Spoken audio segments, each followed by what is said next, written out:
Cécile, vous avez un rôle RH aujourd'hui, après avoir occupé des fonctions support, je l'ai évoqué tout à l'heure. Alors, qu'est-ce que vous mettez en œuvre concrètement ? Est-ce que vous pouvez nous faire un retour sur l'expérience ? Qu'est-ce que vous faites pour rééquilibrer ou chercher à rééquilibrer à votre échelle à l'ASG dans vos équipes ?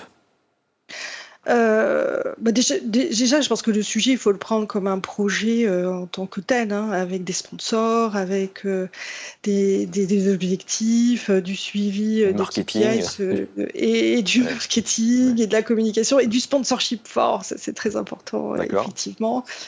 Nous, on a, pour démarrer, analysé nos pratiques parce que c'est vrai que de s'arrêter, de dire finalement, on est sur un marché d'emploi qui nous est défavorable en termes de mixité, on s'arrête là, non, parce qu'on peut faire déjà beaucoup de choses en interne pour développer les femmes qui sont présentes dans nos équipes, leur donner plus de perspectives. Donc c'est d'analyser les taux de démission des femmes, les taux de recrutement, est-ce qu'elles sont présentes, à quel niveau elles sont présentes dans les cercles de décision, et de décider, parce que ça c'est à notre main finalement, de faire bouger les lignes et de développer ces femmes.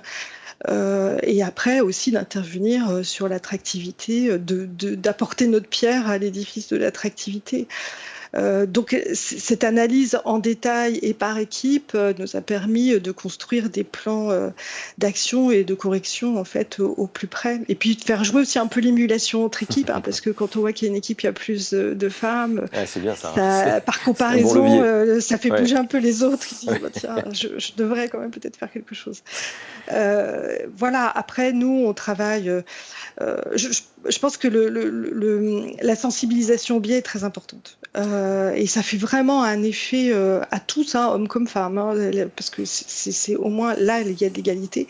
Ça fait un effet de compréhension de ce qui se joue et sans se sentir coupable, hein, parce qu'on est tous logés à la même enseigne. Et je pense que vis-à-vis des managers, ça a un effet très fort. Donc on sensibilise les managers, mais aussi les populations spécifiques, les HRBP, les communicants, les recruteurs, hein, puisqu'ils sont tout autour et vont contribuer. Et puis ensuite, on essaie de contribuer sur notre attractivité. Nous, on a créé un vivier de femmes ambassadrices solides.